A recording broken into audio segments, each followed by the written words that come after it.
to this question of follow-through and difference between inputs and outputs, and the question of you can have the most fantastic journalism if it doesn't actually change the body politic, if it doesn't actually make as much of a difference as you think it ought to, then there is something wrong.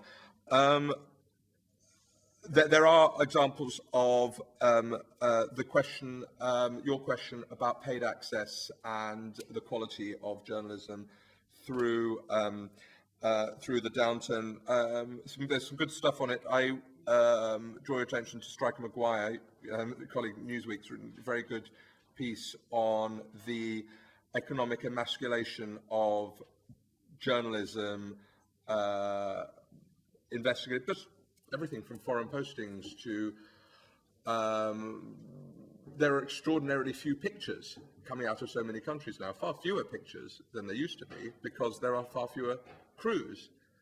Most, American networks have one or two crews in London, and that's it. Now, in the good old days, there were, crews in 50 bases around the world. Of course, that by definition, you have as much citizens journalism as you like. I am also a believer in such thing as mediated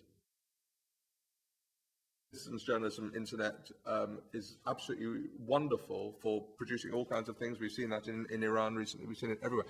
But if there is far less foreign-based, different perspective mediated journalism, then we will all, in the end, suffer. And the final point to colleague here, yeah, I agree with you on the point that you look at the moribund state of the centre-left. Don't just look at it in Italy. Look at it, the recent European elections around Europe, and it is a question that, and it's not just the centre-left looking at it as an axis question of left versus right. It's also that, what does that say about the state of liberalism? What does that say about the state of our democracies, where the basic, I would venture to suggest Berlusconi, but not only Berlusconi, you see it in Central Europe, you see it in many places, deal with the people is, we'll leave you alone if you leave us alone. And that is the increasing deal, and it is proving increasingly attractive, and people on the centre-left need to ask themselves why. And I go back to this point about, yeah, of course, Berlusconi is a symptom, and we all agree on that, but beyond expressing about him and saying how terrible he is, whatever, again, you just do have to ask yourself, why he has lost twice, but the second defeat was pretty narrow.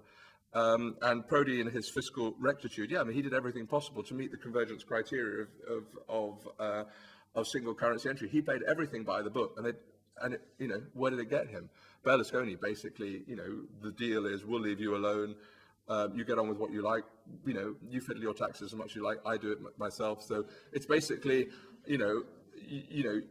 It's a different kind of pact, and it's a different kind of freedom. It's not the kind of freedom I would necessarily endorse. And just, again, the same colleague, I would like to say that when you said you were relieved that it could have been worse, I must be losing my edge, because I think that's the first time any politician or political representative said that to me for a long time, that I've given somebody an easy ride. I hope that's not the case, and I sure as anything hope that's not the case in my book.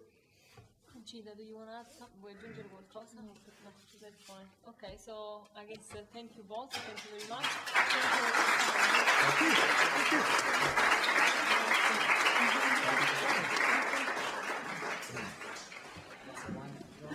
A quickie.